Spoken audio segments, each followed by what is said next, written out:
So the Padres finally made a decision on a manager. I mean, what do you think of this hire, Lee? I like it.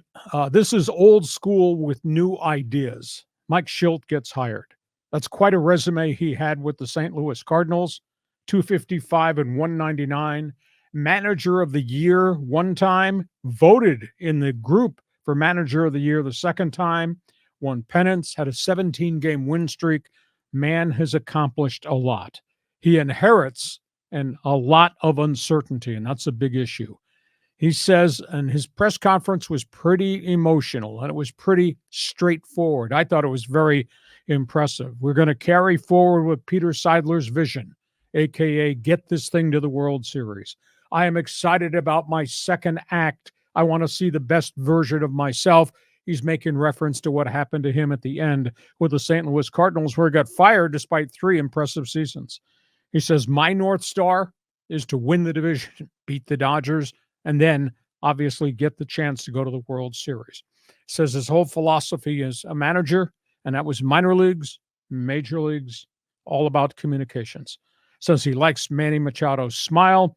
He likes Joe Musgrove's passion. He likes Tatis's energy. He says, I have an excellent partner to work with in A.J. Preller.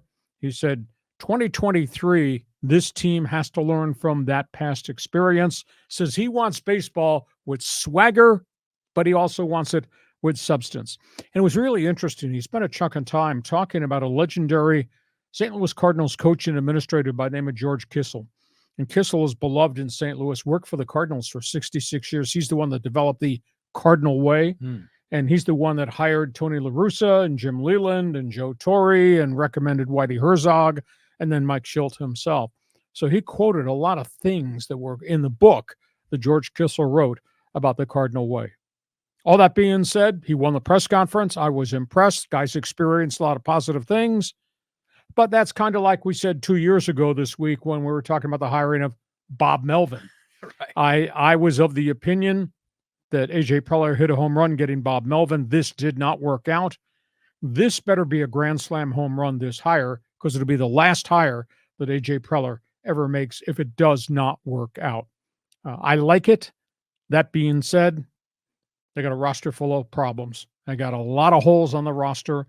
So this first couple of weeks of December, A.J. Preller is going to have to go get players for his new manager. Your thoughts on Shildt? I'm curious to see how he's going to do. I saw that he talks about being really detail-oriented. He takes a lot of detailed notes during the game, so he has very specific things to work with each individual player.